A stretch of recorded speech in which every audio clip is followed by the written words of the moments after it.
नाज़रीन खबरें नए अपडेट जे सिलसिले की अॻिते वधाईंदे ख़बर शामिल कंदासीं। ज़िला रिपोर्टर जाम Shoro Mohammad Safar Semani government boys degree college Sehwan में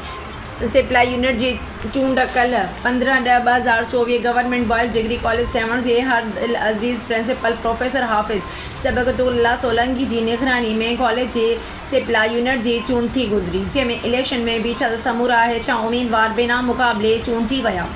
एक सदर president professor Manzoor Ahmed Memon, vice president professor Ali Asghar Ochho, secretary professor Manzoor Ali Buledi, joint secretary professor Mohammad Iqbal Bhutto, finance secretary professor Waseem Ahmed Dawood Poto, press secretary doctor Mohammad Ilyas Bhutto Sehwan सिप्लाई यूनिट जी चूंडियल उहिदेदारनि जे ईमान में अॼु 16/10/2024 कॉलेज जे स्टाफ रूम में आज़ियाणे में मुबारकबाद जी मुख़्तसिर ऐं पुरवकार तक़रीब थी गुज़री, जंहिंमें प्रिंसिपल समेत सॼे टीचिंग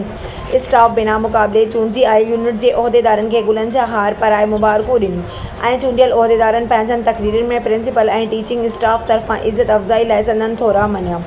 ऐं उन्हनि उहो वाइदो कयो त हू सिप्लाई जी आइन ऐं मंशूर मुताबिक़ पंहिंजूं तदरीसी ऐं तनज़ीमी ज़िम्मेवारियूं आसान तरीक़े सां निभाइण जी भरपूर कोशिश कंदा। इन्हनि वधीक चयो त उस्तादनि जी इंज़ामी बदिली ऐं रिटायरमेंट सां लाॻापियल जाइज़ कमनि लाइ मौजूदा रिश्वत वारे लाड़े खे ख़तमु